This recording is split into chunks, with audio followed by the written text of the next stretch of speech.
Hello दोस्तों, मैं Snehil Singh triple S learning institute में आपका हार्दिक स्वागत करता हूं।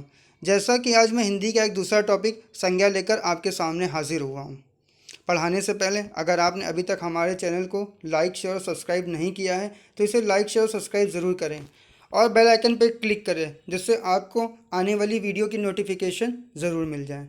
अब मैं आपका ज़्यादा समय न लेते हुए टॉपिक चालू करता हूँ। चलिए, संज्ञा। संज्ञा होती क्या है? चलिए पहले मैं आपको परिभाषा बताता हूँ कि संज्ञा होती क्या है। संज्ञा का शाब्दिक अर्थ है सम प्लस ज्ञा, अर्थात सम्यक ज्ञान कराने वाले संज्ञा का दूसरा पर्याय है। नाम अर्थात किसी भी व्यक्ति, वस्तु, स्थिति या गुण के नाम को हम लोग संज्ञा कहते हैं। मतलब संज्ञा होती क्या है, पहले तो आप ये देख लीजिए सम प्लस ज्ञा क्या मतलब। कभी कभी किसी किसी पेपर में आपसे संज्ञा का संधि विच्छेद पूछ ले तो आपको क्या लगाना है, सम प्लस ज्ञा। चलिए अब मैं बताता हूँ कि संज्ञा क्या होती है। किसी भी व्यक्ति, वस्तु या गुण के नाम को हम क्या कहते हैं, संज्ञा।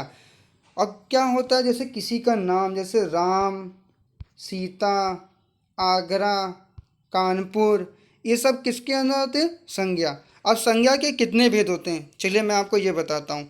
संज्ञा दो प्रकार की होती है। पहली होती है उत्पत्ति के आधार पर संज्ञा और दूसरी होती है अर्थ के आधार पर संज्ञा।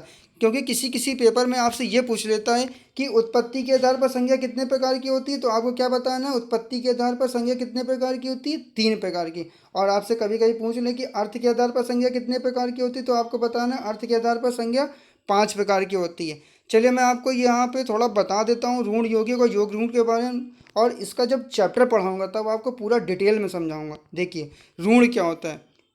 ऋण शब्द वो शब्द होते हैं, वे शब्द जो किसी शब्दों से मिलकर नहीं बनते, मतलब जिनका सार्थक खंड ना हो।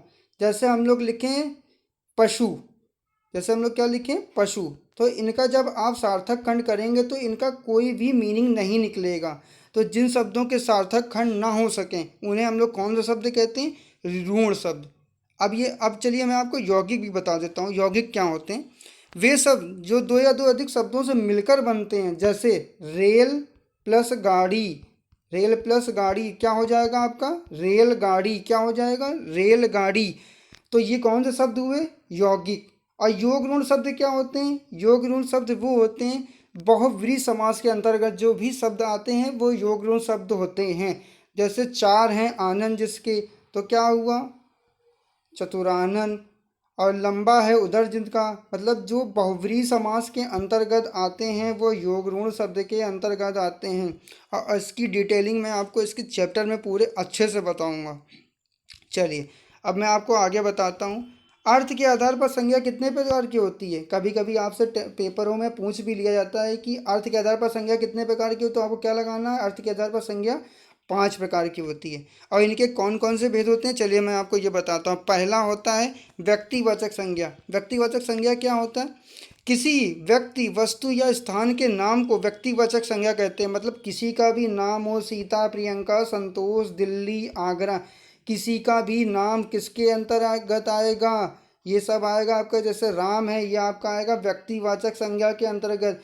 इसमें देखिए बिल्कुल साफ डेफिनेशन लिखी है, किसी व्यक्ति, वस्तु या स्थान के नाम को, किसी का भी नाम हो या किसी स्थान का नाम हो, वो किसके अंतर्गत आएगा, आपका व्यक्तिवाचक संज्ञा के अंतर्गत आएगा।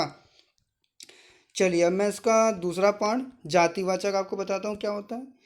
जिस शब्द अथवा नाम से किसी व्यक्ति अथवा वस्तु की समस्त जाति का बोध होता है उसे हम लोग क्या कहते हैं, जातिवाचक संज्ञा।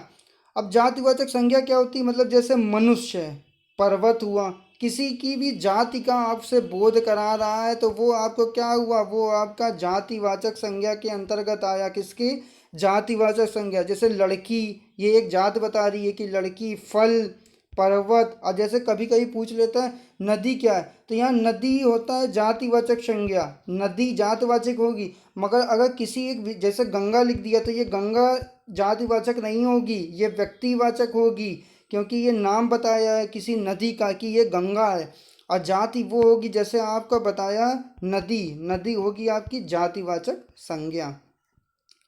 चलिए इसका मैं दूसरा आपको बताता हूँ।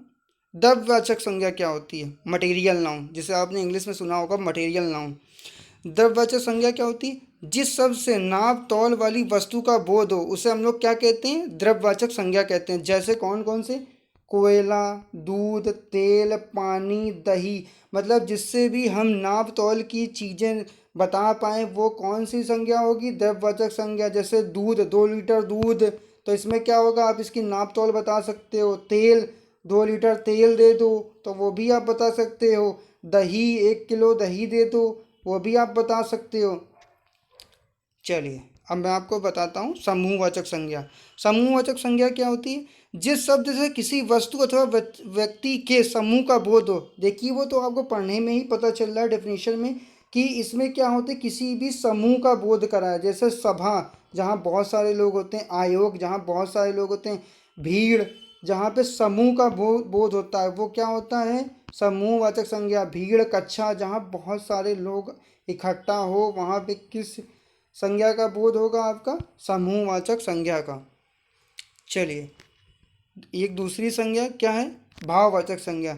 जिस शब्द से किसी वस्तु अथवा व्यक्ति के गुण, दशा, भाव, धर्म, स्वभाव का बोध होता है उसे हम लोग भाववाचक संज्ञा कहते हैं। जैसे दया, सच्चाई, क्रोध, चढ़ाई, ये सब आपके किसके अंतर्गत आएंगे, मिठास, क्रोध, ये सब किसके अंतर्गत आएंगे, आपके भाववाचक। जो मतलब आपके भाव बताएं, वो कौन से संज्ञा होगी, वो होगी आपकी भाववाचक संज्ञा। जैसे दया, किसी के ऊपर आप दया दिखा रहे हो तो आप उसके ऊपर भाव अपना दिखा रहे हैं कि नहीं।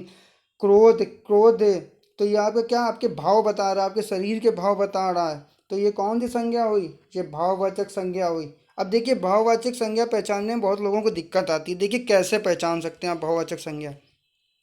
भाववाचक संज्ञा पहचानने के लिए आप शब्दों के अंत में क्या देखेंगे, आप पन, पन क्या देखेंगे, पन, तव, ता, ई, हट आदि, ये सब जिन शब्दों के अंत में जुड़े होते हैं उन्हें हम क्या कहेंगे, भाववाचक संज्ञा।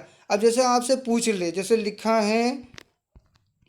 है पुरुष, पुरुष, अब इसका भाववाचक संज्ञा बताइए, तो क्या हो जाएगा आपका, पुरुषत्व। क्या आखिरी में देखिए तत्व जुड़ गया, तो ये क्या हो गया आपका भाववाचक संज्ञा। अब जैसे लिखना है अपना, अपना आपने लिखा, ये संज्ञा हुई अपना।